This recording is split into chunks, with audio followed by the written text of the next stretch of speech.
Good evening, everybody, and welcome to this evening's event. My name is Julian Huppert. I'm the director of the Intellectual Forum here at Jesus College in Cambridge. And it's wonderful to have you with us, whether you're here in the Frankopan Hall or watching us from online, wherever in the world you are. It really is lovely to have you here. Jesus College is a very old institution, originally a 12th century nunnery. And the Intellectual Forum was set up much more recently in 2016 to try to help people to have conversations and discussions about some of the most interesting and important things of our time. And since 2016, we've run well over 100 events, bringing people together for these conversations. We've had a lot of amazing events. We've had a series about sleep, a series about space, and I'm really pleased that we've run this series about death and dying. And this is the last of our 6 events, looking at different aspects of death and dying. We'll hear briefly from the 2 amazing people who've coordinated the series for some reflections on it. I mean, I've personally found it really moving and interesting, whether we've been talking about some of the challenges in how our palliative care system helps people, or on Monday when we were looking at funerary practices around the world, seeing things which to my eyes seem shocking, but probably to their eyes, what we do seems shocking. It's been an absolutely amazing event. And like almost all of our events, it is available on YouTube for you to watch if you missed any of the events that we had. It's also been quite an emotional thing for me. So we started thinking about this a couple of years ago. The planning really started about a year ago. We had no idea there was going to be the legislation looking at assisted dying coming up, which we'll talk about in a bit. But nor did I know that my mother would die a couple of months ago. And so we had this planned while she was dying. My mother was an amazing woman in many ways, but you don't want to hear all about her. But she died in Australia. She had metastatic breast cancer, and because of the laws in Australia, she was able to have voluntary assisted dying and to choose how and when she would die at home with my brother and I, her sister, her favourite painting, the music that she chose to die to. She was very much looking forward to coming along to this series, and sadly she's not able to come here. She talked about sharing her lived experience. Obviously she can't do that, but I thought I would share my view on what she got, which was that she got as good a death as it's possible to have. So I've been thinking about this through the series. But now, before we start the main thing, I'd just like to invite the 2 wonderful people who have put this together. So we're going to hear in a moment from Eleanor Gorban, the Deputy Director of the Intellectual Forum. But first, it's really great to welcome one of our college's postdoctoral associates, an amazing researcher who was named as one of the top 75 nurses in the history of the NHS. Really, it's been wonderful to work with you. Ben Bowers, do you want to share some reflections on the series? And then we'll hear from Eleanor, and then our fantastic panel. Thank you, Julie. So I'm a community palliative care nurse. It means I have a very quiet voice naturally. So can I just check you can hear me in the back? Brilliant. So thank you, Julian. I just wanted to share a few reflections up to where we've got to this point. Originally, we sat down, Julian and myself, and then Ellen and myself, and we thought, okay, what do we want to do to raise a profile of death and dying and stimulate debate and critical reflection? And our objectives were to do just that, to stimulate public debate on experiences and societal practices concerning death and dying. And wow, I feel through this series we really have achieved that. And thank you. We have several people in the audience who've been to almost all of the events, and I'm really glad that you've been able to follow. And it's lovely to have lots of different faces for each event as well. So we opened our series by looking at the uncomfortable truths of dying in the margins and the inequalities of access to end-of-life care that people experience. Then we looked at how digital immortality, a new facet, is playing out and the ethical challenges involved, followed by a very critical exploration of what a good death means in today's society and actually how we may achieve this. And multi-faith perspectives on spiritual care when dying. Quite often, we don't talk about death and dying. Very often, we don't talk about spirituality. There's an intersection there, which is really important. And I've learned and reflected a huge amount, just as Julian has, throughout the series. And it's affected me as a practicing community nurse. It's made me think, actually, what do we do in practice? How is that interpreted? How do we need to make sure we're having very open conversations with people? And I hope you've gained a lot from the series so far. But tonight we're going to take a different step. We're going to end on a very emotive topic as we navigate another major period of societal change in the UK. Following many similar democratic and liberal countries, I don't know which way we're going to go, but I think over the next few years we're going to see this play out. And choosing the timing and nature of own death is the ultimate extension of a movement promoting and empowering choice. But such changes have really unanticipated individual and societal impacts, and we need informed debate about the consequences and thinking through. So I'm looking forward to tonight, and I'd like to open to Eleanor now.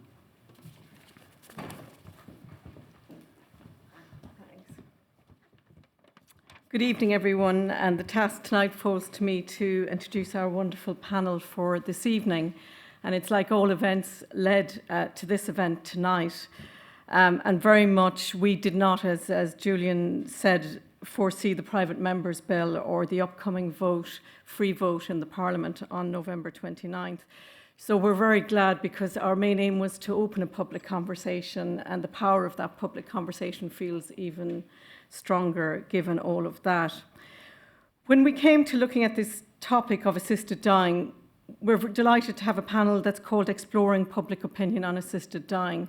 Frankly, it would have been very easy to have a debate and a ding-dong, and to have it's a very polarizing issue and can be reduced to sound bites.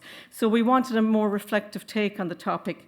So you can imagine our delight when we discovered that there was a project ongoing at the Nuffield Council on Bioethics, and even more excited when we rediscovered and recalled that our own wonderful Professor Clare Chambers is a member of that council. Clare is very much a native of this college and is on brand with her red and black tonight. Wonderful professor of political philosophy and has contributed to many wonderful lectures and debates in this space. Along with her tonight, to discuss that project on public opinion is Molly Gray, who's the project manager of the Nuffield Council's Assisted Dying Project. I think what's also really interesting in this, and I'm really interested to hear what Molly has to say, is an innovative methodology for helping public conversation. And the Intellectual Forum is all about public conversation.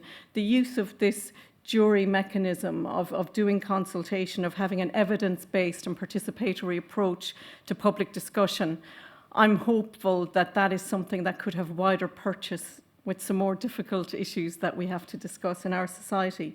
But for now, I'm going to hand over to Professor Clare Chambers to kick us off, and would just say it's a very emotional topic, as all the topics have been in this series. If anybody feels the need, please feel free to leave, come back in. And if you want any support, the staff of the IF are here to help. So without further ado, I'll hand over to Clare. Okay. Thank you so much, Eleanor.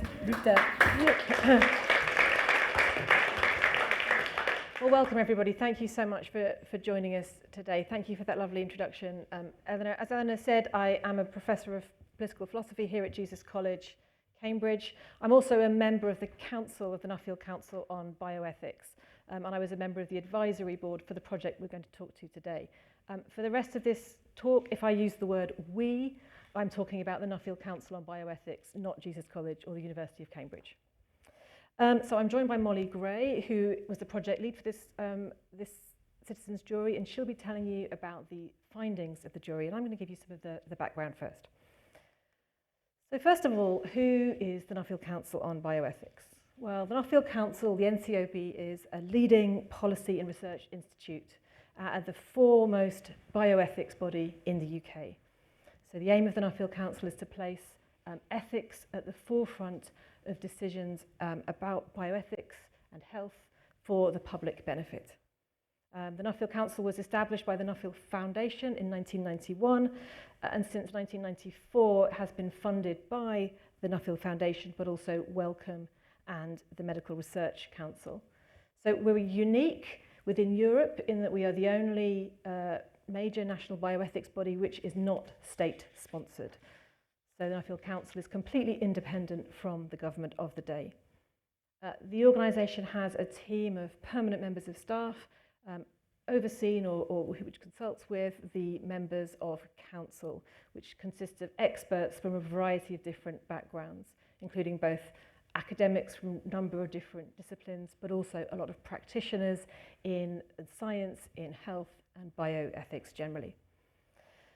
So the way that the Nuffield Council works generally is to engage in rigorous and timely examination of issues of bioethics and health that are emerging.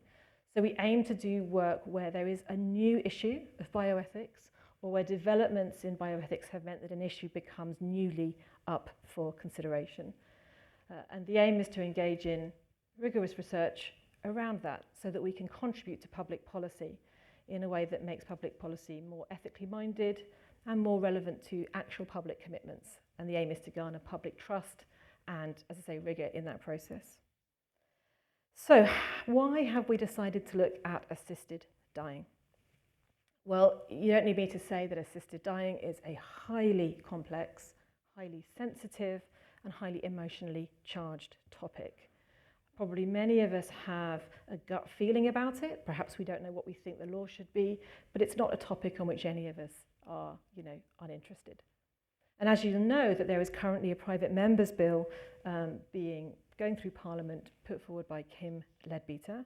The second reading for that is on the 29th of November. And this is going to be a free vote, so MPs will be empowered to vote according to their own conscience, not according to party lines. Now, we know that most evidence of public opinion on assisted dying until now has been based on opinion polls. And opinion polls, of course, do have their place.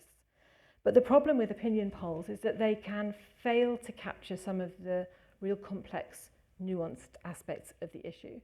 And it's very difficult in an opinion poll to capture what the public feel about trade-offs between different considerations, what's more or less important, and quite where those opinions are coming from. And so this lack of in-depth evidence is frequently referred to in political discussions as a reason for sort of not going into the topic. We just don't know what the public think, it's too difficult. And so that was why, before the private members' bill was being debated in Parliament, the Nuffield Council decided to commission England's first citizens' jury to explore public views on assisted dying. So the citizens' jury method brings together a diverse range of individuals, in this case all English residents, from different walks of life, with the aim that they can first learn about, but then as they go along discuss and debate the different perspectives on assisted dying. At the end of the citizens' jury process, the citizens' jury form recommendations. And the aim of those recommendations is to try to express to the public and to politicians what their view is of the issue after they've spent a significant amount of time thinking about it. So to transform their initial reactions into a much more sort of settled, reasoned and nuanced view, and one that they've formed from discussing with each other as well, crucially. So deliberation and debate changes how we think about a matter and makes our discussions that bit much more informed. So the aim of this project then was to inform the public debate, and the Nuffield Council on Bioethics itself will not be taking any view about assisted dying as part of this project. So we just report to you what the citizens' jury recommends. Okay, so let's think a little bit about assisted dying. So assisted dying is a complex topic, and there are a variety of different terminologies being used, and different organisations and individuals may mean different things when they talk about the topic. So the definitions we use are those described in the Parliamentary Office of Science and Technology briefing note on assisted dying, and that's where the definition on the slide comes from. So assisted dying then is used as an umbrella term for the involvement of healthcare professionals in the provision of lethal drugs intended to end a patient's life at their voluntary request, subject to eligibility criteria and safeguards. It includes healthcare professionals prescribing lethal drugs for the patient to self-administer That's sometimes referred to as physician-assisted suicide. And also healthcare professionals administering lethal drugs, sometimes referred to as euthanasia. And again, our use of these terms is not supposed to reflect any particular stance. We just take those terms from that parliamentary briefing note. So let's think a bit about the international landscape. So Julian mentioned his mother's experience in Australia, and various countries around the world have very different perspectives on assisted dying. So many jurisdictions have debated this issue or passed legislation to allow it over recent years. And some form of assisted dying is legal in at least 27 jurisdictions, including New Zealand, the Netherlands, Canada, Switzerland, Belgium, all 6 states in Australia, and 10 states in the USA. But these different jurisdictions vary very significantly according to the regulations and rules they apply to the process. So just to pull out 2 examples, we could talk about all these 27, but let's just pull out 2. So in Oregon, in the state in the USA, there the legislation is quite similar to the proposed private members bill here, which is to say that assisted dying is available only for people who have a terminal diagnosis, which gives them 6 months or less to live. We can contrast that with a number of different cases, but a kind of real contrast is with the situation in the Netherlands, where anybody who has what is called intolerable suffering may pursue an assisted death. And in the Netherlands, intolerable suffering is defined to include mental illness or mental suffering, and assisted dying is also available to children over the age of 12. There's a huge difference then in the scope of the law. In the UK, at present, euthanasia is illegal across the UK under the Homicide Act 1957. And so a doctor, a physician, administering a lethal drug to a patient could be prosecuted for manslaughter or murder. But assisted suicide, where a patient takes drugs themselves, which are given by a physician, and suicide, that's dealt with differently across the different constituent parts of the UK. So in Scotland, at present, assisting another person to commit suicide is not a specific offence. However, somebody who is suspected of assisting another person to commit suicide could be prosecuted under general offences, such as murder, culpable homicide, or assault. In England and Wales, under the Suicide Act 1961, suicide is picked out specifically, and it is an offence for a person to carry out an act, quote, capable of encouraging or assisting the suicide or attempted suicide of another person. And in England and Wales, then the Crown Prosecution Service will decide whether to prosecute based on individual cases. Let me tell you a bit now about the project that the Nuffield Council undertook to explore this issue in more depth. So we began in October 23, and we have been working with Hopkins Van Mill, MEL Research, and the Saltition Foundation to provide a really comprehensive insight into the public attitudes into assisted dying in England.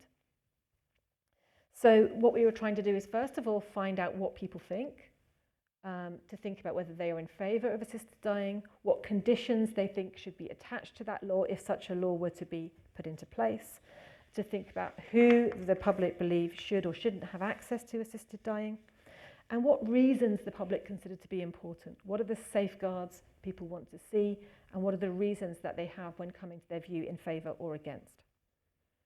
And the uniqueness of our project is that we commissioned England's first citizens' jury on this subject, and we ran that in conjunction with 2 nationally representative surveys.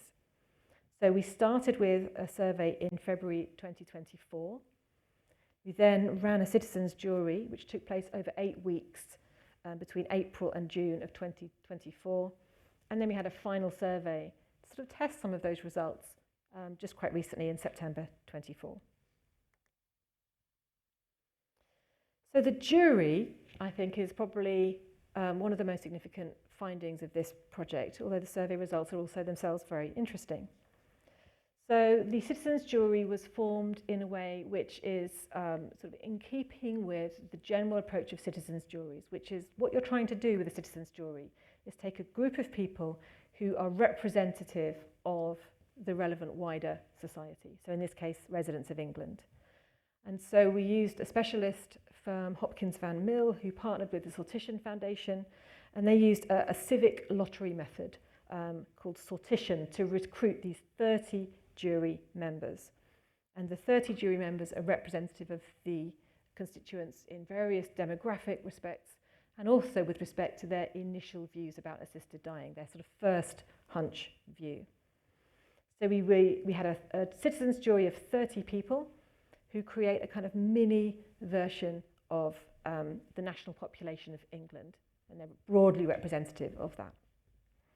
So the first slide then is that the first stage is that the Sortition Foundation randomly selected 7,000 addresses, and each of those addresses received an invitation inviting the members to participate in the citizens' jury if they were 18 or older, and I believe anyone in the household could reply to that. That's right, isn't it? So anyone in the household who wished to could do that. As part of that, those members who applied were asked to share their personal details so that the representation could be checked, and then that is how then the algorithm randomly selected the final jury. Okay, so what did they do? So the jury questions, the questions they were tasked with answering, were these three overarching questions. Firstly, should the law in England be changed to permit assisted dying? And what are the most important reasons for or against? Secondly, if the law is changed to permit assisted dying in England, what should it include and what should it exclude? By way of regulation, safeguards, eligibility, and so on.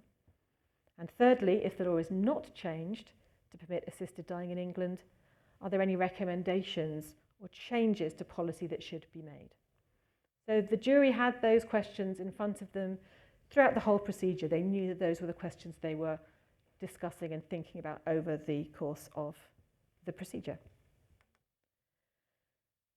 So what did they do? So they considered these questions during 7 sessions between April and June 2024. And they were a mixture of online and in-person sessions. So most of the early sessions were online webinars, which can obviously maximise people's ability to participate because they can do so from home. And we put in extensive measures to ensure that people who didn't previously have access to technology to participate online would have that. So that was an essential part of that project. I attended one of the sessions, jury session 4, as an observer. So there was a very limited number of observers who could attend each session. As an observer, it meant that I was on the Zoom call, but I had my camera off and I did not participate in any of the discussions. And I have to say it was a fascinating experience, even just to hear the presentations from the speakers. So the topics for the different sessions are up on the slide. I won't read them all out. But in total, the jury spent 24 hours together over that period of a couple of months. They heard a range of evidence and information, and they deliberated in small groups in each session. And then at the end, they had an in-person session, 2 sessions over 2 days, where they discussed with each other over and over again these issues. So what did we tell the jury? What information did they have? They had a jury pack with a wide range of information, including written materials, videos, and speaker presentations. So some of this was given to them in advance, and some of this they received in the sessions. Some of the expert witnesses were asked to speak in the capacity as informants. So they were asked to explain a range of views, opinions, and options that exist. So they were there to sort of be, as it were, objective experts explaining the range of views that were there. And so, for example, this included presentations to explain the UK context, an overview of the various components of assisted dying. And the jury members also received written information of a similar kind. So written details of all the UK medical representative bodies and their current position on assisted dying. We gave them an international overview, explaining what the global perspective looks like. So that was the kind of, as well, the information section. They were also exposed to presentations from witnesses who were asked to speak not as informants, but as advocates. And the role of the advocates was that they were asked to present their personal opinion and to give a view. So it might be their own personal opinion based on their own experience, or the opinion of the organisation they were representing. And this included speakers from a range of campaign and advocacy groups, so being very careful to ensure that voices on both sides of the debate were amply heard. And the full details of all the speakers and all this information the jury received are on the Nuffield Council on Bioethics website, so you can look at all of that, it's all open. So how did they answer the questions? Well, they used all the information and evidence given to them to answer these questions and inform their deliberations. So over time, their views shifted, solidified, firmed up. And then at the end of the process, they voted on those 3 questions that I had a few slides ago. So the citizens' jury used voting as a method to sort of understand where agreement has been reached, right? Where are we now? What have we come to at this point? But the main sort of strength of the citizens' jury is not the votes, not the numbers so much, as that deliberative process and understanding the reasons people gave for their answers and the reasons they gave for having either certainty or uncertainty in reaching that conclusion. So the jury members had the space to form recommendations that were really based on that collaborative process. And I'll now pass over to Molly, who'll tell you what they thought.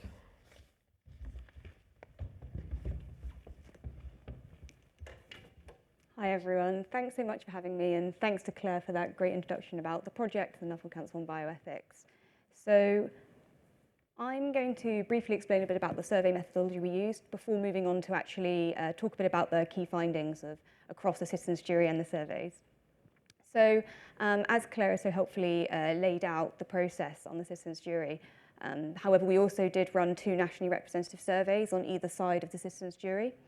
So survey 1 took place in February 2024, and that was, we had 2,031 respondents as part of that survey.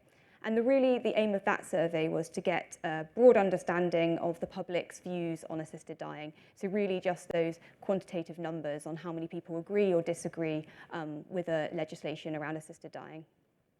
We also used the findings from that survey to influence and inform the recruitment strategy for the citizens' jury. So looking at how many numbers and the proportion of numbers of people going into that jury on both for and against and undecided of assisted dying. The second survey took place in September 2024, so really recent, and that had 2,011 respondents. So the aim of the second survey was to really explore in more depth the findings and the recommendations that the citizens' jury put forward, and that was really to explore this with a wider number of the member of the population, because in total we had about 4,000 people that we spoke to across England through the surveys. And if members of the public responded to the first survey, they were unable to respond to the second survey. And that was so we could reach as many people as possible when surveying the public. The surveys were conducted using an online panel, and that was in conjunction with our survey specialists, MEL researchers, Clare mentioned, and both were nationally representative of England, which means the same thing as it does for the citizens' jury, which is that we had a certain number of demographic quotas that we would have to fill in order for the survey to be deemed completed, to ensure that we're speaking to a range of different people as part of that survey process. So as part of this project, we've been publishing our work as we've gone along. Most recently, we've published an interim report which lays out the key recommendations and votes from the citizens' jury itself, and we published that in September this year. A final report is planned for early 2025, and that will provide really in-depth analysis of why the jury concluded the way it did and the way that it voted. However, due to the increased political interest around this topic and the fact that Kim Lembita MP bill is due to be debated on and voted on later this month, we took the decision to accelerate the findings and analysis of those findings. So on the 13th of November, really recently last week, we published the findings from 2 nationally representative surveys, as I've said, and also we published an interim qualitative analysis of the citizens' jury to provide further depth to policymakers going into that debate, to be a really helpful, useful tool in informing their views when going into that debate. So that was a bit about the process on the citizens' jury, why we ran this and the surveys itself. But now I'm going to talk a bit about what the actual findings showed and what they show people in England think about assisted dying. So the overall kind of top-line finding that we found across both the citizens' juries and both the surveys is that the majority of the people in England support the legislation of assisted dying. So for the citizens' jury, as Claire said, we had a series of questions that the jury members had to answer. The first question being, should the law in England be changed to permit assisted dying? So the results that the jury members in confidence voted on was that 16 members of the jury voted that they strongly agreed with that, 4 tended to agree, 5 tended to disagree, 2 members strongly disagreed, and 1 remained undecided in that final vote. And I should say that those numbers don't add up to 30 because 2 members of the jury were unwell in that final vote. So we had 28 members of the jury voting in that final session. So the vote from the citizens' jury actually really mirrored the findings from the 2 nationally representative surveys that we ran, and that also revealed that the majority of the public support legislation for assisted dying in England. So as you can see on the left-hand side of the screen, the results from Survey 1 showed that 69% agree that assisted dying should be legal, and about 15% disagreed that it should be legal. On the right-hand side of the screen, that shows a similar question that we posed in the survey in September this year, and that found that 70% agree that assisted dying should be legal, and around 14% disagree. So as you can see that there's stability across both surveys over a period of time, and that's actually quite a notable finding given the increase in both media exposure and news, documentaries and programmes that have been put out on the subject over that time. So looking in a little bit more depth about what circumstances and conditions the public most find consensus and support around, and really both the surveys and the citizens' jury found that the most favoured circumstance would be for a service to be limited to just adults who have a terminal diagnosis. So jury members' views actually diverged on whether there should be a specified time frame for eligibility for assisted dying in cases of terminal illness. So what that means is that some people felt that it should just be limited to a terminal diagnosis for 6 months or less to live, when other jury members felt that there shouldn't be a time frame or that should be limited to 12 months. And really that was because some argued that a time frame could be unpredictable for a terminal illness, that it's difficult to predict if someone has, say, 6 months less to live or 12 months less to live. However, other members of the jury really felt that a time limit was necessary in order to prevent any slippery slope kind of effect happening. And some also advocated that a 12-month prognosis should be included within the law, as it allowed for more time and preparation and decision-making and spending time with family. So there wasn't really a consensus about whether the time frame should be put on a legislation around assisted dying of terminal illness. However, as you can see on the screen, this shows results from our second survey. So when people were presented with a series of assisted dying scenarios, which we conducted for the second survey, 70% of respondents found support for a person's choice for assisted death if they have a terminal illness that can be told they reasonably have about 6 months or less to live.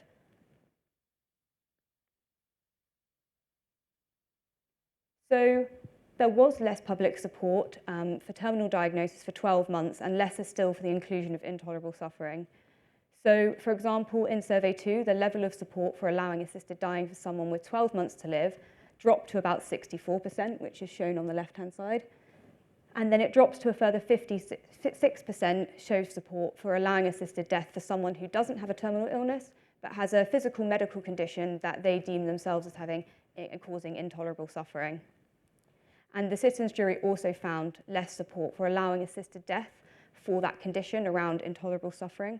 And that was really due to the concern from the citizens' jury that there's no agreed definition on what intolerable suffering is, and they felt that that's quite a subjective term. And many of the jury members feared that it would then make the service more easily accessible and potentially not as well safeguarded. And they feared that that could then lead to the slippery slope effect. So there was less support for having assisted dying service for intolerable suffering being included as that eligibility criteria. So we also explored the reasons why someone reaches a certain viewpoint, so in favour or against the change of the law. So the three main reasons prioritised by jury members for changing the law were to stop pain, to having the option to end your own life, and the knowledge that you can die with dignity if the time comes. So these reasons were really important to many jury members because of personal experiences they brought, both personally and professionally. They really felt that their extreme pain, it can be really distressing for those experiencing it, but also for their loved ones or those around supporting them. And as a result of that, they really felt that assisted dying is one way that can give people to have a peaceful and pain-free death out of many different options. They did really stress that choice, autonomy, and freedom are three key principles that really come under that in principal reasons to consider in relation to legislation on assisted dying. They felt that individuals should be protected in the law, whilst giving the choice to those who wish to have an assisted death. They felt that in life we have numerous different choices, and that also should extend to how people want to end their lives and live their lives at their end of life. They finally felt that legislation should provide effective safeguards to assure assisted dying is not imposed on anyone, but still remains a choice for those who want it. However, on the other side, when discussing kind of reasons against the change of the law, the jury members felt that the biggest concern against the change in the law on assisted dying is the concern that safeguards might not be strong enough to protect vulnerable people, particularly the elderly or those with a disability. They were really concerned that coercion or otherwise might be pressurised into having assisted death, for example, those vulnerable groups. They also worried that assisted dying may devalue life and become a more normal part of our society. So those were kind of the reasons for and against assisted dying. So the results from the surveys and the citizens' juries found really similar themes, the main one being around safeguarding of vulnerable people. So the analysis showed that effective safeguarding controls are the utmost importance to the public, and any assisted dying service should ensure that someone who is wishing to pursue assisted death has the capacity to make their own choices, and they have not been pressured or coerced into doing that. And the citizens' jury made a series of additional recommendations around potential safeguarding measures that could be included within a potential law. So this could be the involvement of a range of experts in the developing of what is called a safeguarding framework, and that would be to give society greater confidence in assisted dying service being put forward. They also recommended an independent regulatory body to be involved in assisted dying service, and that would ensure transparency in the process, mandatory reporting and record keeping of assisted deaths if it was to come into play. And they also really wanted to see standards and regulations, but also further research done on the type of drugs, lethal drugs, that are used in assisted dying process. And that really came off the back of some of the evidence that the jury members received around different drugs and the different combination of drugs that are used in an assisted dying process internationally. So we gave them information about the different drugs and potential complication rates when taking those. So they really wanted to put that forward as a recommendation. In terms of the medical practitioners and their role in assisted dying service, many jury members really favoured the involvement of medical practitioners in this process. However, what was really interesting in the citizens' jury is that there were actually mixed views on whether a medical practitioner or professional should be able to opt in or opt out of the process. So some jury members feared that having an opt-in, opt-out system for medical practitioners would lead to an inequity of provision of that service in a certain area. So, for example, if a high level of doctors or medical practitioners opt out in one particular area of England, how would people be able to access that fairly?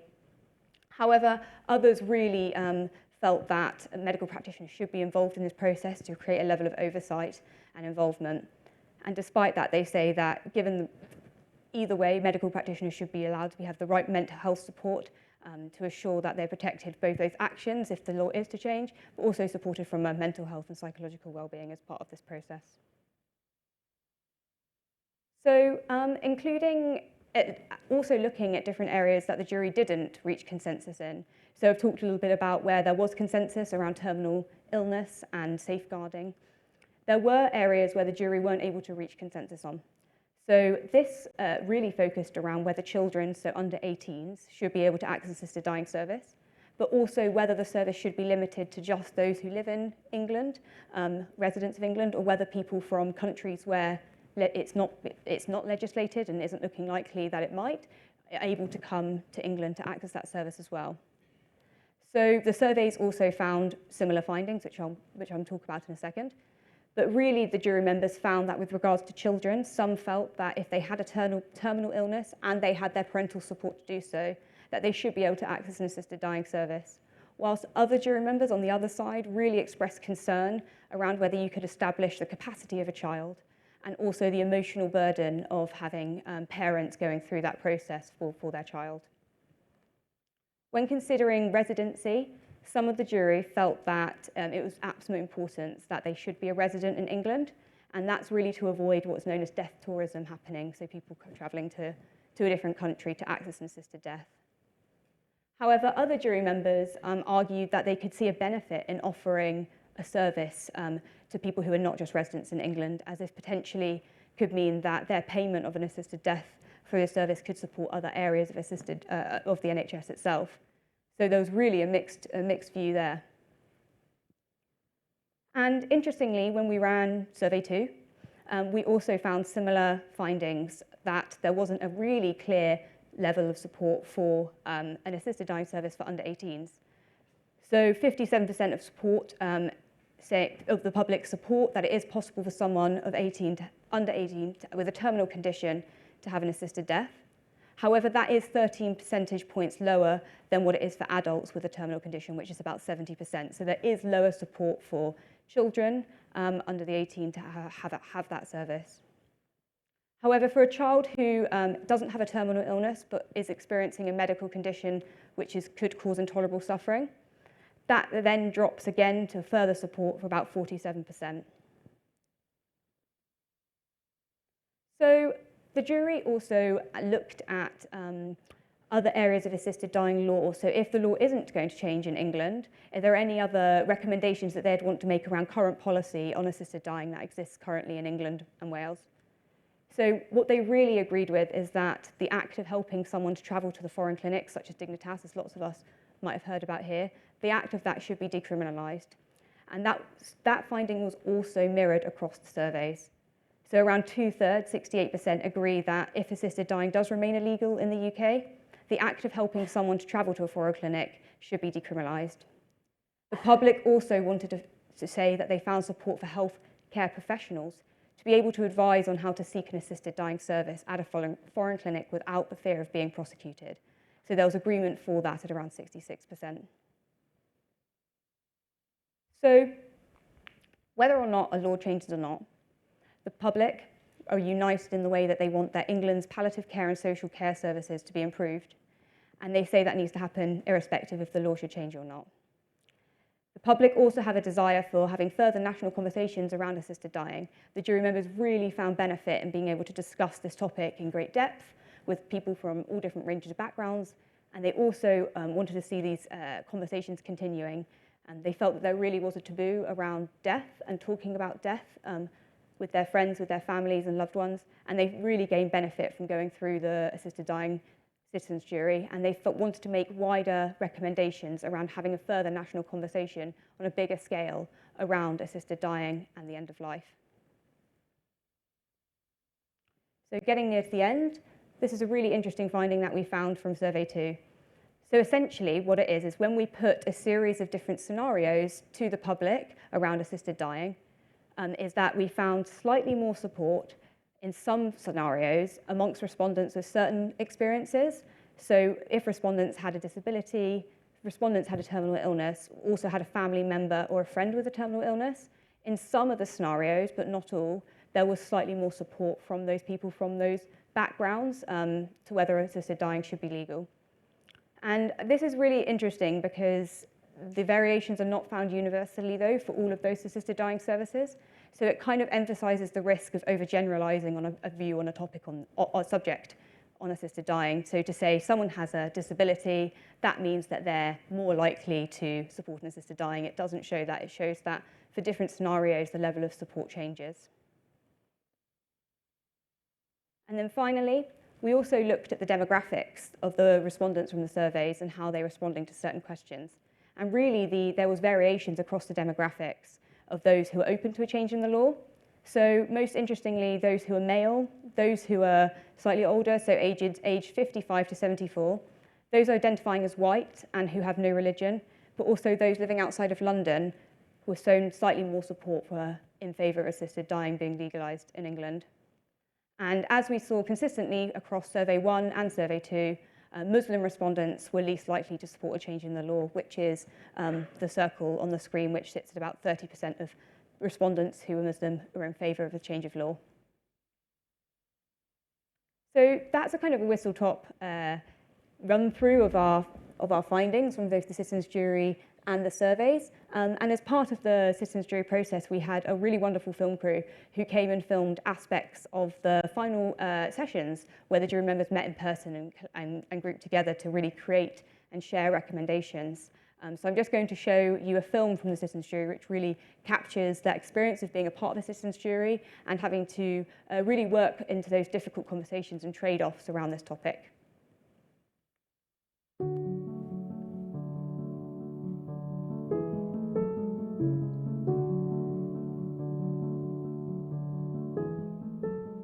What the Nuffield Council on Bioethics is trying to do with this project is to understand what the public views are. What do people believe are the relevant social, ethical and practical considerations?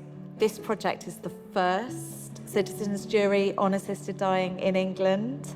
It's often described as the missing piece in the evidence around the debate on assisted dying. We hope to generate independent, credible and well-informed evidence of public views on the topic.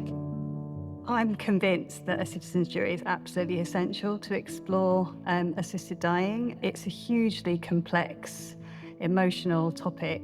It requires this level of deliberation to really delve into the subject in enough detail and nuance to really understand what people think and why they feel the way they feel.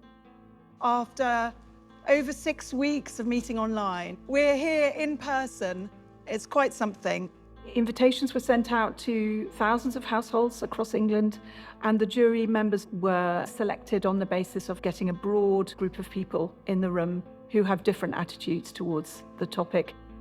I've been retired coming up 7 years, and I don't often give my brain a whir. And I was just like, well, let's just see how we go. See if I can understand it, see if I can come up with ideas of my own. It is similar to a legal jury. You hear a range of evidence and then you unpick it as any jury would, and then come out with recommendations. If you do just a survey or a poll, all you get is that people do or do not want a change in the law. There are really important subtleties and nuances. How the process might be conducted, by who might be eligible. This understands all those complexities underneath. In the first small groups, I remember meeting a few of the jury members, and immediately brainwaves are sparking, people were asking questions back and forth and gathering as much information as they possibly could. And throughout the webinars, hearing the different speakers on both sides, we heard religion, we heard disability. They gave us an incredibly broad spectrum of information. I've had to learn how to build the components of a law and ethics. So there's a lot before we even got onto the subject matter to actually help. My knowledge was building all the time. Doctors and nurse practitioners should be allowed to opt out. Okay, so it's quite a practical point. Goes in with quite a few of the other things, the comfort gained from the autonomy. I think something that Being came able up to make an autonomous decision. Something that came up through the Canadian experience. Because I've had quite a lot of medical history myself, it's quite close to my heart. I'd approach this from a point of view, I think, that I was very positive towards assisted dying. But then I hadn't seen any of the evidence. So I had no idea that there was a perspective from disabled people's point of view which would make them feel uncomfortable. I went on the fence. And I came off it again today. The commissioning of the project by the Nuffield Council of Bioethics is coming from an independent position. There is a real duty to remain balanced and not to influence people's decisions. So the volume of content has been a challenge, and I think that has made the project incredibly thorough and detailed. At no point was there any pressure, at no point where we ever felt like we were pushed in a certain direction. It was, here's this information, how can we support you?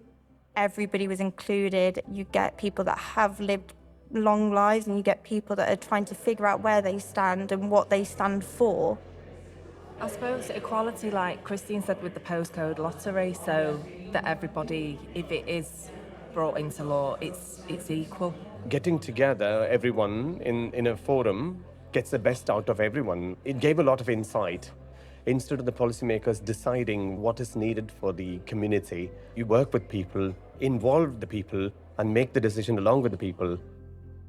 It's really important we work as a citizens' jury, giving you space and time to share your views, and we capture them. Yeah. I believe citizens' juries are a really significant part of a democracy.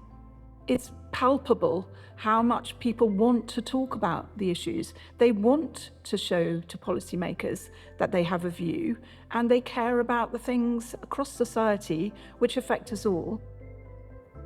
Okay, everyone, so the vote is question 1. It is the last time we vote on this. Should the law in England be changed to permit assisted dying? Throughout the process, my views were changing all the time with the different evidence being presented. It's not that I'm against assisted dying.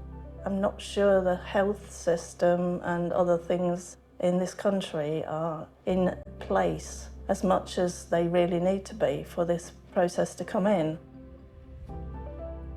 Initially, when I came into the process, I was undecided. Then after, I think, the first 2 sessions, I went against because I wasn't convinced that vulnerable people could be safeguarded effectively. But then, I think it was one of the last online sessions, they brought forward some statistics and case studies that suggested that it was possible to safeguard and mitigate the process for vulnerable people. So then my opinion changed again to for it, and that's what I voted. 16 of you strongly agree that the law in England should be changed.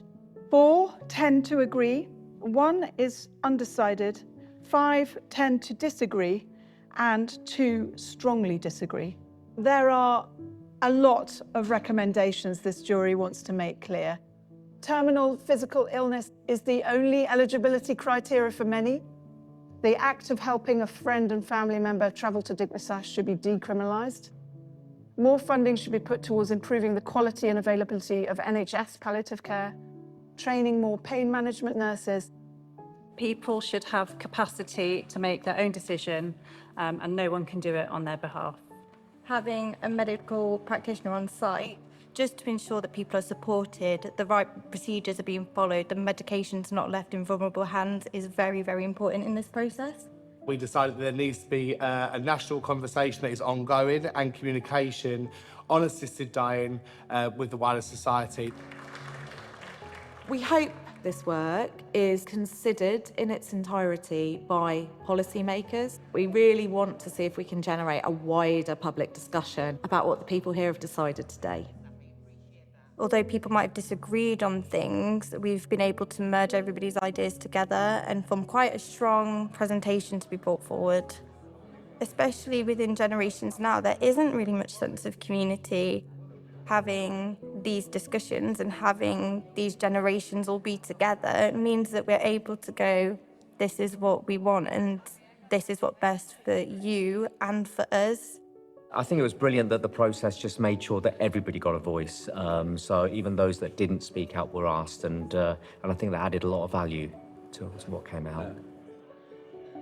I feel like even this tiny little bit is a big part of the big picture. So I'm really proud of everyone.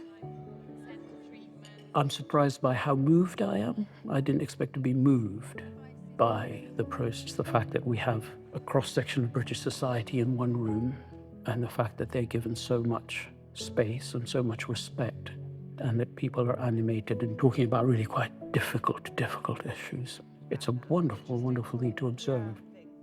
I'd say this process has definitely shifted something. I've never been consulted about anything that mattered before. I think there's a lot of hopelessness amongst a lot of people my age and younger, so they don't vote. And I think that's because they've lost a lot of faith. But maybe processes like this, like a citizens' jury, would give people hope.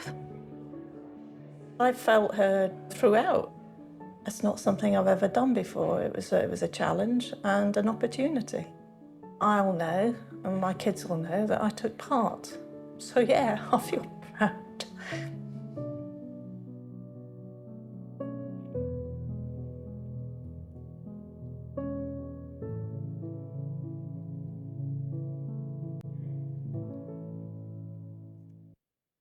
Okay, so hopefully everyone got a really nice idea of what it was like to take part in the citizens' jury, meet some of the jury members through the video itself.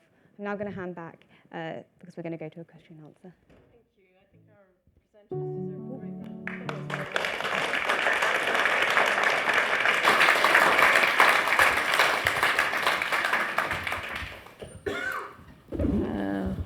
Thank you. Quite a lot to digest there in terms of nuance and in terms of the process.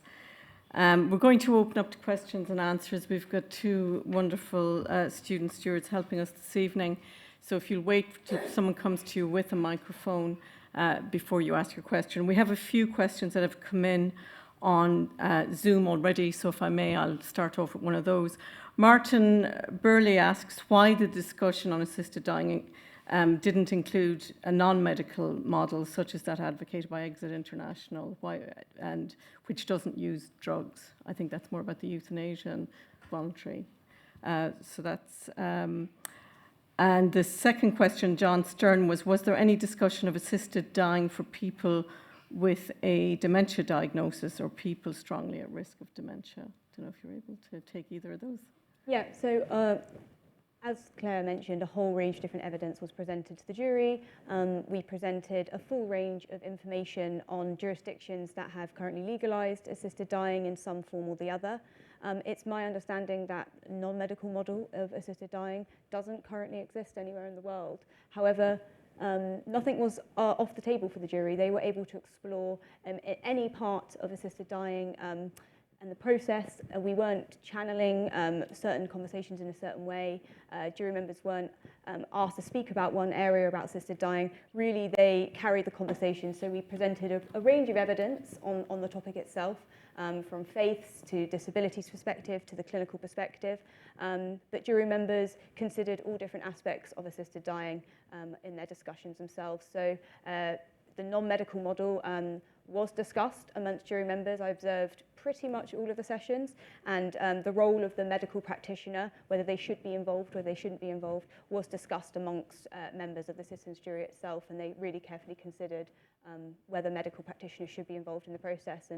And together they were mostly in favour that medical practitioners should be involved in the process because they felt that there should be oversight with medical practitioners involved with the drugs that are being used and in reporting systems for that. So that was the main recommendation from the jury on that. Thank you. And on the issue of dementia and dementia diagnosis, did that come up during the discussions? So I think it did come up in that discussion. I think it was in the session which I actually unfortunately wasn't able to attend, where they talked about advanced directives. So whether in advance of losing capacity you could put a decision forward in a will to say that that's something you would want to have. They didn't recommend anything around that, so whether advanced directive should be recommended as part of the law, if that condition should be included. But they definitely carefully considered conditions around Alzheimer's and dementia. Thank you. Thank you, Martin and John, for those questions. I hope you feel you've had a good answer there. In the room, anybody with questions? Okay, we'll start over here. This gentleman here with the brown cardigan, and this, and the lady here, and... Thank you. My name is Michael Clegg. You mentioned that you'd accelerated the publication of an interim report.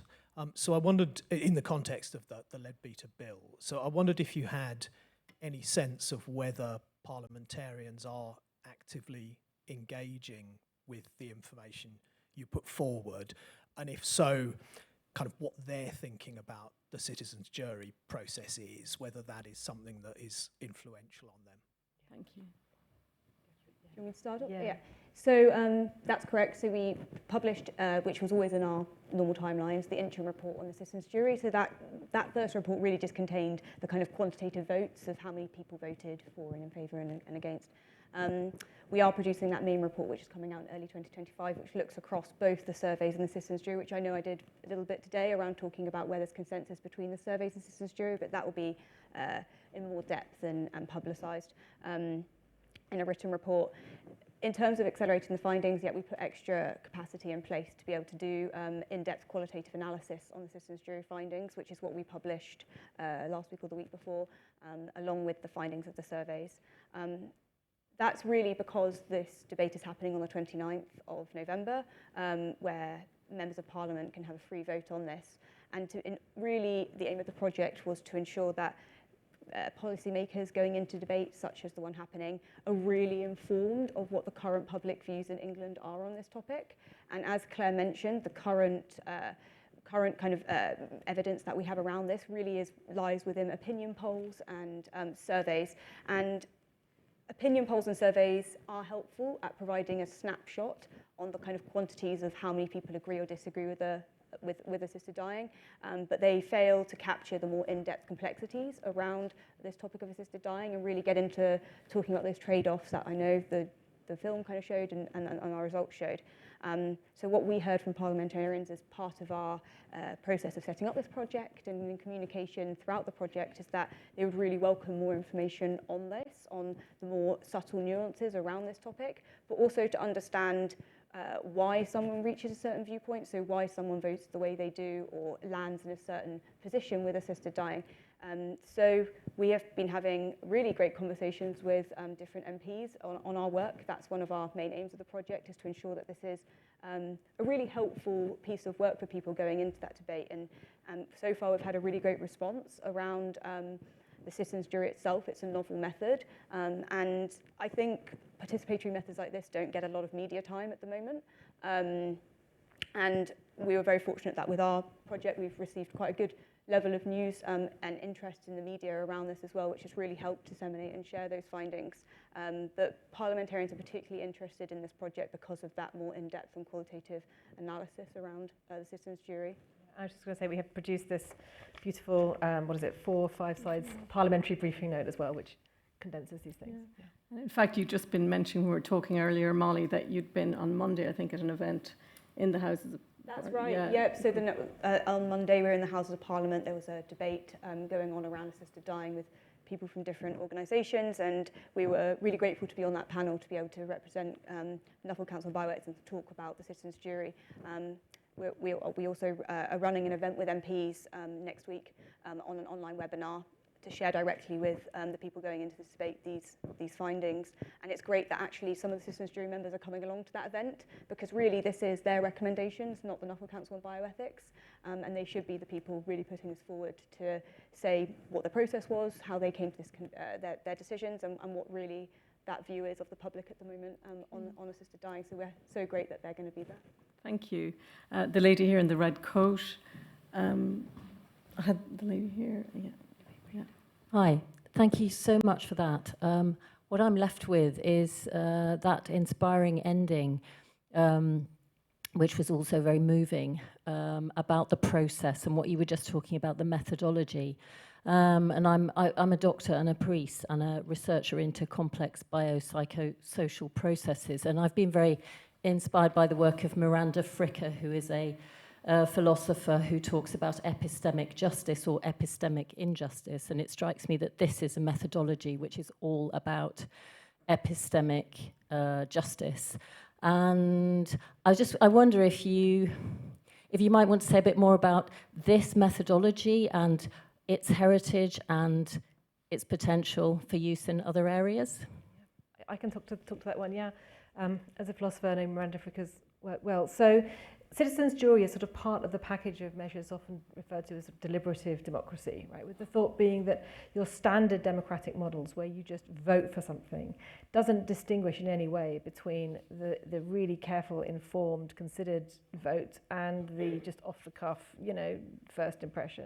And that when we vote for our politicians, of course, we also are voting for politicians on the basis of a wide manifesto. We're not honing it to anything more specific.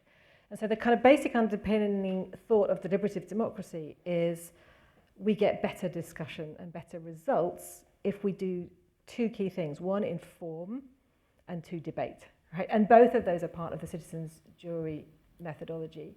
I mean, when you mentioned epistemic justice and injustice, for those here who don't know those terms, the thought here is that one of the many ways in which we can create and suffer from inequality and injustice is through the extent to which what we know is recognized by others and the extent to which what we know is understood to have weight and to be significant. And the things we're allowed to know and express also depend on the information that we have. And I agree with you that that film is very moving. It's one of the reasons we wanted to show it to you, because that remark you get from one of the jury members at the end where she says something like, "I've never been asked about anything that matters before." And I think that what really struck me about it was that, of course, the topic of assisted dying is incredibly difficult emotionally, and it's complex legislation and so on, ethically. And so it makes it perfectly suited to something like a citizens' jury deliberative process, because we need to really think about it carefully. It's difficult. And so that deliberation can transform our opinions and make them more robust. But the transformation of the people in engaging in that deliberation, I mean, that in a way doesn't matter what the topic is about. You could be having a deliberative process on any matter of ethical or political significance, and that feeling of being heard and being listened to, I think, would be there. But with this particular project, to combine a topic of great importance and that really careful method has just been really transformative, I think. Just to add to that, because I think you were asking about the kind of history around deliberative democracy and these processes as well, and a really prominent example was the Irish Citizens' Assembly on abortion, which took place in 2017, 18, I can't remember the exact times. And as a result, that jury voted that it should be decriminalised there, and as a result of that, a year later, the referendum took place in Ireland, and was voted in favour in that referendum. So it was directly seen in research afterwards that the impact the citizens' jury had on that referendum vote. So it can be really shown through examples like that methods like citizens' jury, citizens' assemblies can be a really useful tool to help inform wider policy impacts and policy cycles. I think the real benefit of citizens' assemblies and citizens' juries is the difference between public opinion versus public judgment, and creating a bridge between those two things. So, as I was saying, polling, opinion polls, surveys are what we would say is public opinion on that. So it's a knee-jerk reaction at that certain point when someone's asking a question, or even certain being asked to respond to something like a focus group. However, processes like citizens' assemblies and juries really are looking at public judgment, and they can be really helpful to policymakers because a really clear set of recommendations are formed as a result of that, and as sometimes through other processes like focus groups, other social research methods, it can be quite difficult for policymakers to really understand what the public really want as a result of that. Okay, thank you. Just to say we've got 7 questions queued, so I'll ask questioners please to be sharp and to the front. The lady here with the black sweater at the front over here. Hello, I have a point of information and a short question. My point of information is I've just been reading a reflection from one of the participants in the citizens' jury who says that she feels, it was quite a thoughtful reflection, having been through the process, how she felt deeply that, in fact, it wasn't broadly representative, the results were not broadly representative, and she had various concerns about how it had been conducted and how it's being used. She felt that the issues had been pre-decided. I think her reflections are worth reading in full. I can easily send you the link if you want to look at that. That's my point of information. My question is, I don't know if people have watched the Liz Carr documentary. I think this is essential watching for anybody who wants to know anything about this topic, if this is really all about empowered choice, why is it that care fund managers across the globe, particularly in places like Canada where it's been legalised and Belgium, are so in favour of legalising this process and actually advocating for it on the grounds that it will reduce costs? And why isn't there a single representative organisation in the UK which represents people who are vulnerable, which is in favour? Thank you. Okay, thanks. Will I take another question? You can take two together. Is that okay? Yes, the gentleman there with the black, the navy sweater there. Thank you. So I don't want to preempt what the results of the vote will be later this month, but it seems that your work echoes other findings that generally the general public is in favour of assisted dying, but historically legislators and also doctors, I'm a medical student myself, have been at least not necessarily against it, but more ambivalent about it. Why do you think there's that discrepancy between the general public and our legislators who are meant to represent the general public and doctors who are meant to serve them? Okay, thank you. Two easy questions. I was going to say. Well, I'll take that last one. So why is there a discrepancy? I mean, I don't know. Who knows? I mean, I think obviously one thinks about legislation, one wants to think about caution. And I suppose that's one of the things that we tried to bring out in the presentation, which is that this process of debating and deliberating of these things has, as you saw in the video, sort of transformed for some of the recipients what they thought in both directions, right? And it's allowed them to come to a view about which they feel more settled. I think that's what we would say is the most profound sort of transformation, is that they feel that they have made their decisions based now on a full exploration of the evidence and a full conversation about it. So it's not that the views are now solid, that everyone always thinks the same thing, but the views that they have are more settled and solidified. And so hopefully that will be, of interest and use to the parliamentarians, right? The sort of thought is, if they had 8 weeks to engage in this in that same way, what would they have thought? Of course, parliamentarians engage in their own deliberations in the Houses of Parliament with its own perspective. But yeah, so that would be my observations on that. Did you want to make any? Yeah, I mean, thank you for sharing that reflection on that jury member, and yeah, I'd be very interested in picking that up with you afterwards and seeing about. Overall, we had an independent evaluator which was commissioned as part of this project. So they sat separately to the Nuffield Council on Bioethics, but also from the other organisations, and they really monitored throughout the process that we were conducting it along best guidance with processes like a citizens' jury, and that the group was broadly representative. All the details on how representative the sample was is publicly available on our website, and we managed to meet each quota on that, so on the demographics. Of course, sometimes you don't always get it 100% right. We felt that for this jury, we had really positive responses from the independent evaluator, who at the end of each session asked several questions to jury members about their involvement, if they were enjoying the process, if they felt that they were receiving the right information, and they were able to engage with the information effectively. And yeah, we received really wonderful feedback from all the jury members throughout the whole process. So we hope that that was the experience for most of the jury members going through the process. And judging by the video as well, I think that most of the jury members obviously were really happy with it. But yeah, would love to pick that up with you and make sure that we get that right. I'm going to take two more questions here. I'm not ignoring you upstairs. It's just there were others here. I see you, and I'm coming. I've got two here, and I've got one person online. So I'll ask the gentleman in the blue sweater here, please, and then I'll come to you. Thank you very much. If my interpretation is correct, the conclusions of your citizens' jury were very much in line with the conclusions of your surveys. Now, I wondered whether you had any evidence. Well, let me first ask, did you make any selection in your citizens' jury for agnosticism with regard to the questions that you were asking them to look at? Or were their views reflective of the general views of the populations that they came from? And that being the case, did you get any evidence as to whether the deliberations of the jury, the evidence they saw, had changed their views, either collectively or as individuals? Does evidence make any difference to what is public perception of these issues or not?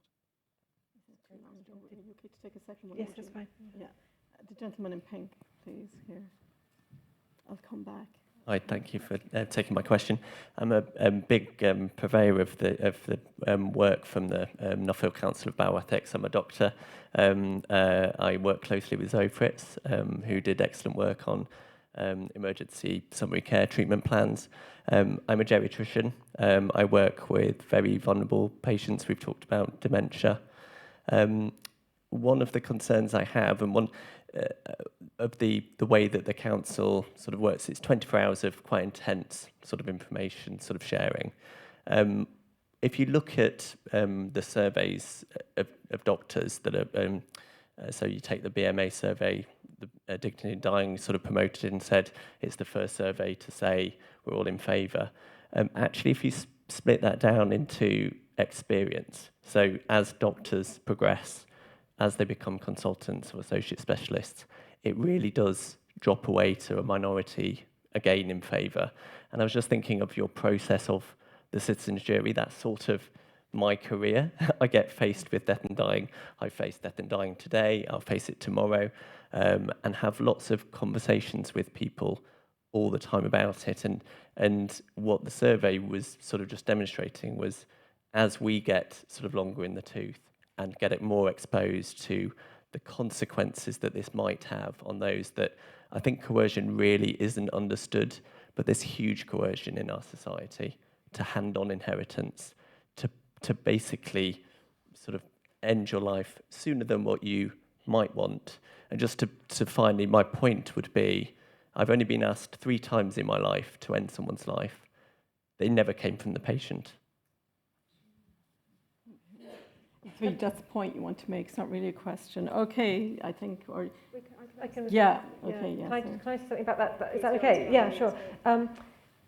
As I say, I went to one of the sessions as an observer, and one of the pieces of evidence that really had a profound effect on me, and I say I didn't engage in deliberation about it, I just listened, was evidence from a palliative care consultant. And she described her experience of working with a constituency of very deprived constituency and very ethnically diverse. And the way she described it really had an impact on me. She said that many of the patients and people in the area she served were used to being marginalised, discriminated against, not listened to, dismissed by medical professionals, dismissed by the state. Generally, their experience was that they expected bad things to happen to them, as it were, to be dismissed. And she said that one of her concerns, or she took it to be a professional opinion, was that if assisted dying were legalised, there would be many patients in her area who would simply be too afraid to go to the doctor or to hospital because they would be concerned they would be killed. And that had a real profound sort of impact on me personally, to see that professional experience being based, coming from a medical professional. So she's saying she was concerned that people would not feel able to go to hospital for whatever ailment or condition that they had. So to have that, I think, was a really profound thing. And just to sort of connect that to the first question, that's the example of evidence that had an effect on me personally, but that was just one part of the jigsaw. Molly, you were going to say something about that. Yeah, that's right. That's a great question that you were asking there. So as Claire explained at the start of this presentation, when if someone received a letter in the post to sign up to take part in the citizens' jury, to express an interest to sign up to take part in the jury, they were asked a series of questions, which was both demographic kind of information, so their age, their ethnicity, if they have a disability or not, etc. But also they were asked to answer a question around whether they, at that point in time, agree or disagree that a law should allow assisted dying. And that we had a whole range of different answers that people could answer from. So both strongly agreed all the way through to strongly disagreed, but we also allowed space for people to answer I don't know, or they don't agree or disagree with it at that point in time. And that was important to ensure that we also had people going into the jury who were undecided, essentially. So we had a whole broad range of different people's views going into the jury itself.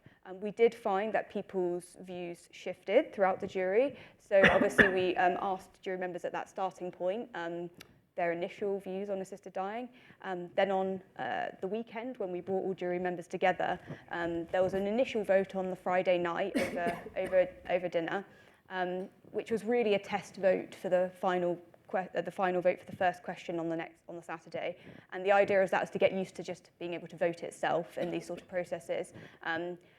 However, we found a shift between the Friday and the Saturday vote, so more people were on the fence on the Friday night and remained undecided. However, in the final vote, as you could see by the results, more people either moved either side. So essentially, what we think is that bringing people together in that in-person space, being able to deliberate really quite intensely for a full day period and hearing all those evidence and speaking to people from different backgrounds really helped people to solidify their position on assisted dying either way. So that's why we found in the final vote that only one person remained undecided and the others clearly shifted to either side of that. So we did find that people shifted their views, but both either way as well. It wasn't just towards in favour of a change of law. We also had jury members who shifted against, and there was many different evidence that was put forward that influenced and changed their views on that.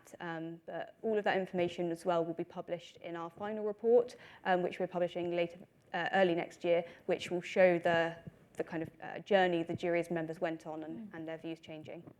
Okay, and I hope, Mary online, that some of actually Claire's earlier first answer addresses your concern about family members versus those with terminal illness. I think her points were pertinent there. I'll go upstairs. Sorry, I wasn't ignoring you. So we have two questions upstairs, the gentleman and then the lady over there.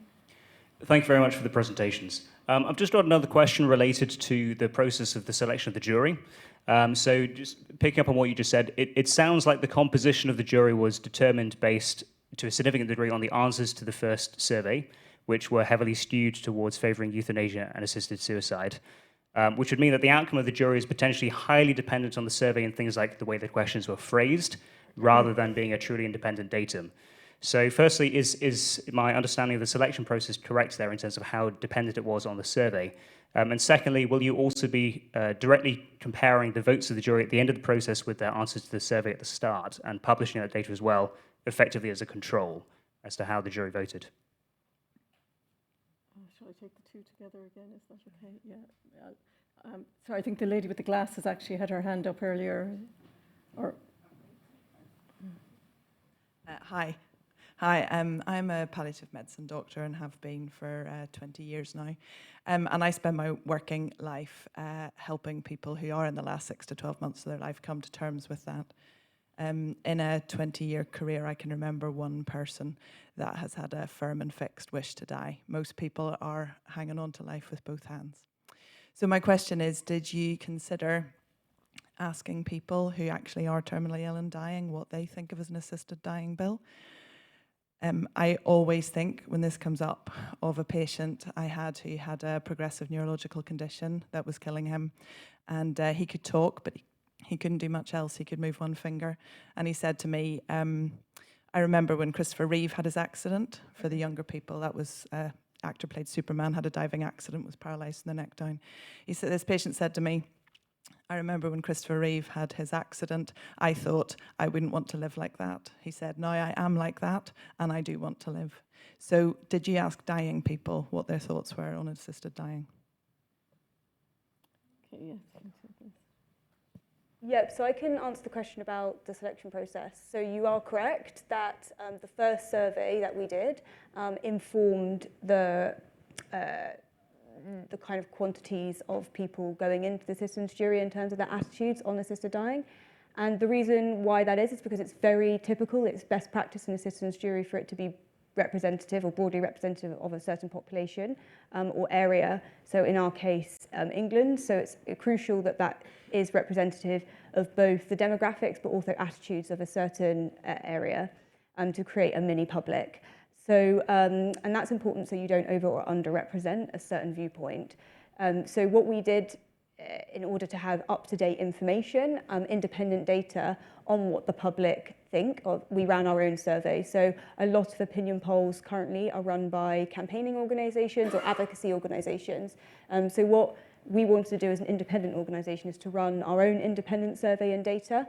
We had a very thorough process in place to be able to determine the questions and the, as you were right in saying, the kind of ordering of questions of that survey and how that can influences someone's response to a certain survey question. So we had both the advisory group, which is what Clare sat on, who reviews the survey questions. We also had a content group, which also helped contribute towards content in that survey itself. So we had quite a thorough process to determine how that survey was set up. And as a result of that, that meant that at the start of the jury, around 70% went in favour, because that's, if you gathered up a group of people just off the street, that's what would be broadly representative of that group of people at the moment in England. So that was those reasonings behind that. Was that the only question? I think And then the question about up here about whether we ask people who were dying. Now, Molly, I feel you're going to have a better answer to this, because I remember the session that I observed. There were some really powerful videos from people with lived experience, and I think that some of those had that. That's correct. Can you remember it from yeah. So, as part of the project, obviously, we were looking at like nationally representative samples of the population. So we didn't specifically communicate with a specific community of people with that lived experience of having a terminal illness. However, as part of the surveys, we asked a series of questions at the end of the survey to see if the respondents had certain experiences or lived experience of different topics. And there were selections of people within that surveys who had both the terminal diagnosis themselves, but also had experienced terminal diagnosis of a loved one and a family or friend. So they were captured within the survey itself. But as Claire just said, as part of the evidence package that was given to jury members, we had a series of filmed lived experience videos from a range of people talking about the topic on both sides. And that included people with a terminal illness who want an assisted death but can't because of the current legislation in England. People who have a terminal diagnosis who don't agree with the law to change to permit assisted dying and would prefer to just have palliative care and end-of-life care services improved and to go down that route. We also showed lived experience of family members who have had a family member go to Dignitas and speak about that experience as well. So we showed a broad range of different videos of people who have a lived experience of the topic itself. Okay, thank you. I'm afraid we'll have to draw the questions to a close, and I know, and it shows you just what a wonderfully deliberative topic it is and lots of discussion.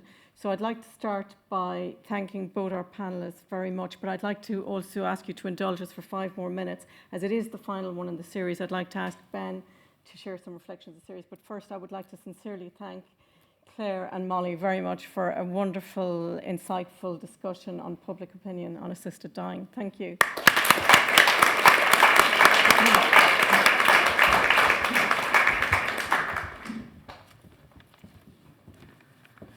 Thank you. That was hugely insightful. I just want to bring the series to a close with a few key reflections coming across all 6 events. There's some sort of key themes, elements that have struck a chord with me particularly are the innate relational aspects of dying, and indeed our ongoing relationships with people after their mortal death. We don't stop our relationships after someone's died. Dying is a very human endeavour and is shaped by social scripts that are often beyond our control, pushing the limits of our perceived autonomy, regardless of any legislative changes that may happen in the future. And there's some really awkward truths in dying in poverty, and I highly recommend looking at all the episodes of the series, particularly our first event. I think is very thought-provoking. People don't have equal access to person-centred care, unfortunately, especially if they live in poverty or at the margins of society. As Claire shared from the palliative consultant, there is inequalities of access, and we need to address these stark inequalities as a society. There's also a lot to learn from good dying care, and we need to celebrate and learn from excellent person-centred care and after-death care as well, and look at what that looks like and understand it. The problem is we can't ask those people whose experiences matter most, the people who died. But their experiences of dying live on in their families and their friends and their clinicians' memories. This strikes a chord with all of us. And I just wanted to think a little bit about tonight's event. Do we normalise assisted dying? How do we enact it if we do? We don't have these answers yet. I really don't know the answer to that second question. We talk about at home, at dinner, deaf and dying. We're a bilingual family. My wife's French, you talk about deaf and dying. And I explained, because my 10-year-old really wanted to know about the assisted dying bill. So I was very open, I explained it to him, and I explained the proposed bill include terminal condition and people being in the last 6 months of their life criteria. Now, my 10-year-old immediate response was, that's stupid. It's actually really hard to know when someone is in their last 6 months of life. I was like, yeah, he's right, it is. We often get that wrong as clinicians, and I think we need to consider that with the bill as it comes forward. As the citizens' jury found, irrespective, we need to improve palliative care and social care access and services 24/7. This is what enables people to have a good, dignified death, a death they wish to have. Overall, our series highlights we need to give people a voice and have nuanced, open conversations around death and dying, with responsiveness to what's important to people themselves and their families. And these conversations should be ongoing rather than one-off. And thank you. I'm going to open up to Eleanor. Thanks, Ben.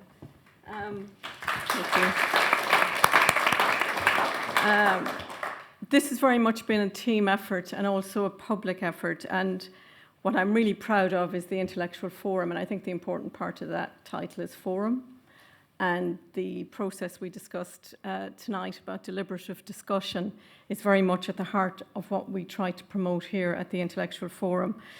So I think the series has, for me, shown the importance, reinforced the importance of holding public conversations on difficult topics and finding space to discuss. Audiences have been incredible, in person and online. The stories, the questions, the reflection, the respect and the space, in a way, that people have held for each other in the events we've had. There have been some very emotional moments and some very tense moments in some of the discussions that we've had. But I would say throughout, I see a hunger for discourse and a desire for understanding, and I hope very much we at the Intellectual Forum will continue to do that. And with that, I really want to thank the team at the Intellectual Forum who made this possible. Ben and I were so well supported. I've got to pay tribute to Molly Becker, who's hiding in the Zoom cupboard, and I'm going to ask her to come out and show herself. Woo! Molly is not just the woman in the Zoom cupboard. She's our comms coordinator. She has been at the heart of designing and delivering this series alongside Ben and myself, reaching out to marginal communities, to the networks of care workers, doulas, different care homes, interested people. So we're very grateful to her and to all the members of the team, to Julian, to Charlotte, to Georgia. It's very much been a team effort. And our conference team colleagues here at Jesus College. And I'd like to thank Alejandro, Pedro and Ray for setting up the rooms every week, for Abigail Ray in the Manciple's office for helping us entertain our panelists and guests. And those panelists created this discussion, and we're very grateful for all of them that took part. I hope those of you, and we do have a core, hardcore group who've been to most of the events, and as Ben said, the others are available online, but it's been a real privilege and a great public conversation. I hope we can continue it, and I hope you all feel you've walked away from here with something you didn't feel you knew before. So I wish you well, and good night.